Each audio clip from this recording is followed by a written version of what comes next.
Hei kamu, ingat gak dulu? Waktu itu loh, waktu angin berhembus dingin ikut menemani langkah kita berdua. Berjalan di trotoar yang sepi, dan toko-toko pun mulai bertutupan. Aku rangkul bahu kamu, terus aku berlagak deh, seakan bisa menghangatkan kamu. Kemudian aku bilang, angin-angin pergilah, datanglah lain hari. Kamu familiar kan dengan suara itu? Terus kamu tertawa pelan, meski angin dingin itu terus berhembus kencang. Tapi aku mau kamu tahu, kalau saat itu aku merasa hangat di sampingmu. Kamu menunjuk ke ujung jalan, dan aku melihat ke ujung telunjukmu. Di sanalah rumah saudarimu bersama suami dan satu anak laki-laki. Pangeran kecil yang selalu kamu ceritakan kalau anak itu lebih tampan dari aku. Kamu bilang, kita mampir sebentar yuk. Terus aku jawab, apa nggak ganggu? Udah hampir 10:30 loh. Sambil nunjukin jam tanganku kepadamu. Kamu mengenal baik saudarimu. Kamu bilang kalau lampu teras rumah mereka mati, tandanya mereka masih beraktivitas. Karena mereka hanya akan menghidupkan lampu teras sebelum pergi tidur. Sekaligus ngecek pintu rumah, udah kekunci atau belum. Semua itu diajarkan ayah kalian kan?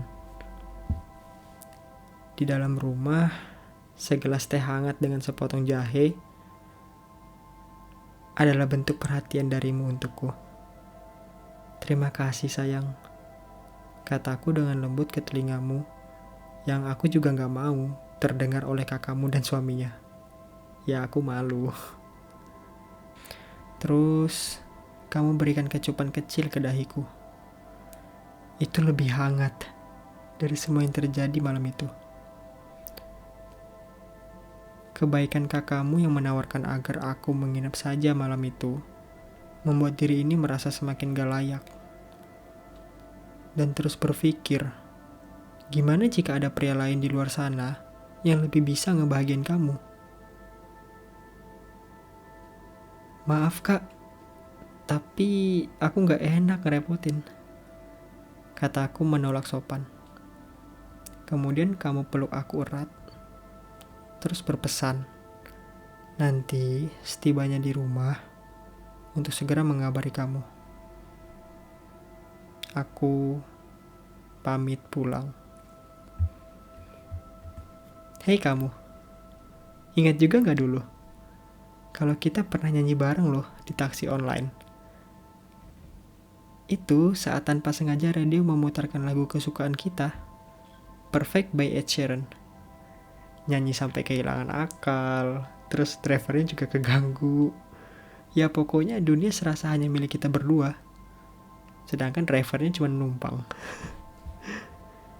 Semua kegilaan yang kita lakuin bersama, terus ditambah sifat manis penuh perhatian yang sering kamu berikan, semua itu mampu membuat aku jadi orang paling egois di dunia, yang maunya kamu hanya milikku seorang.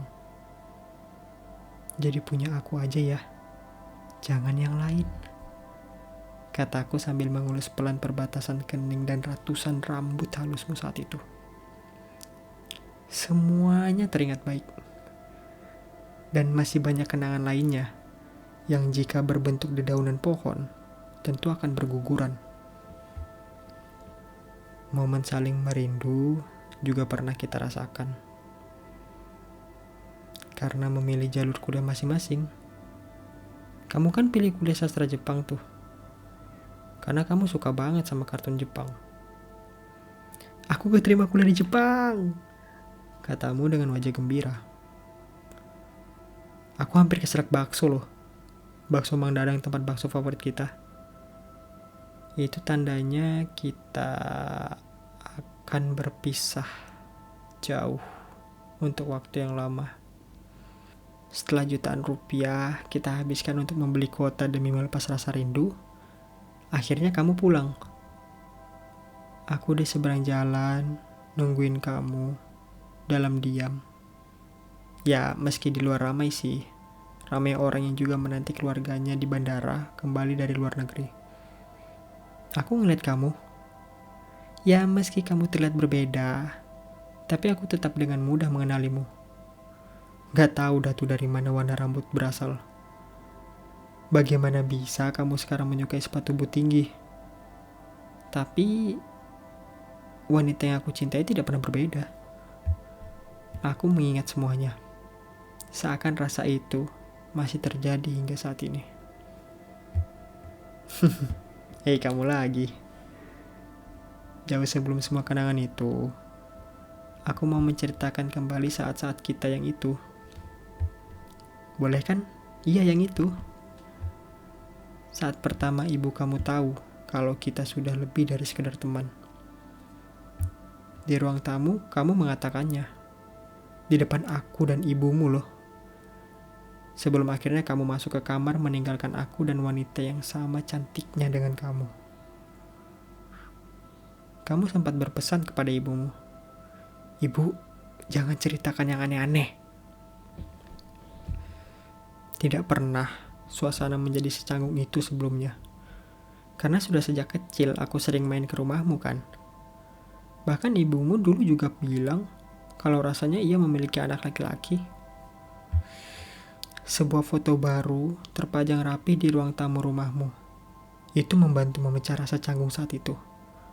Saat aku mulai bertanya, siapa sih gadis kecil yang berkacamata, tanpa kaca, duduk di atas kasur tua di dalam bingkai foto itu? Itu ternyata kamu.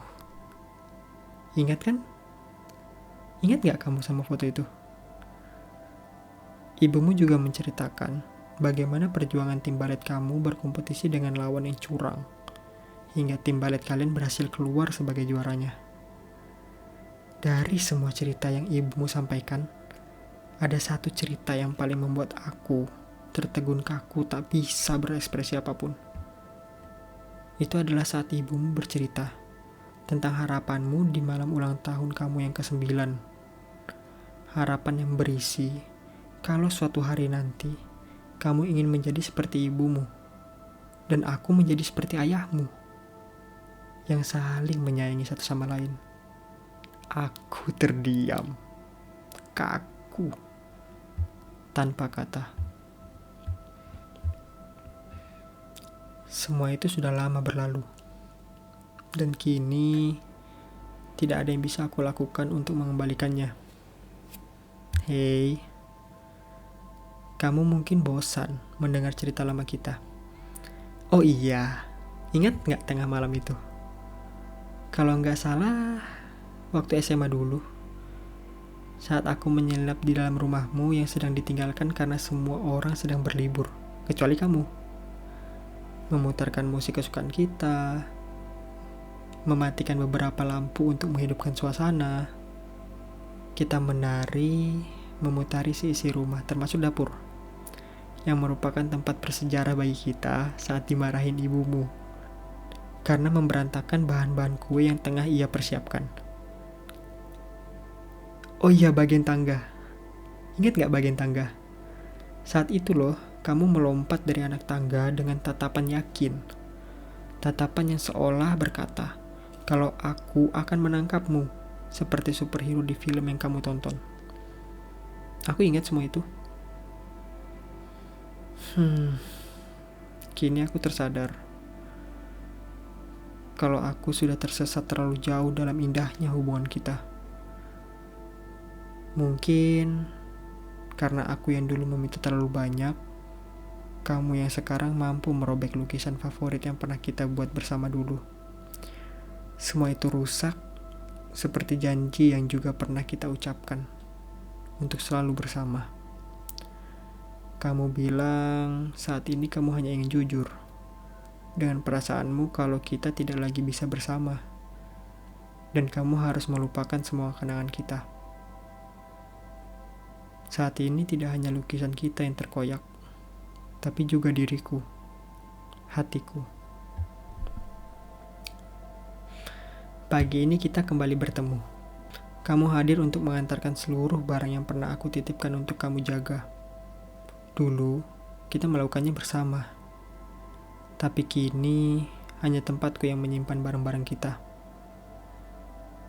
Maaf, mungkin selanjutnya tidak ada lagi kata kita.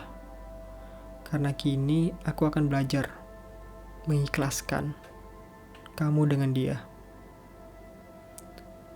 Andai aku mendengarkan pesan kakakmu untuk malam itu menginap di rumahnya,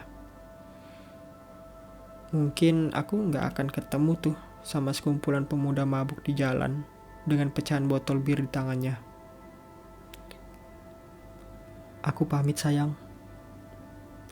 Semoga kelak aku dan kamu bertemu kembali di surga. Maafkan aku.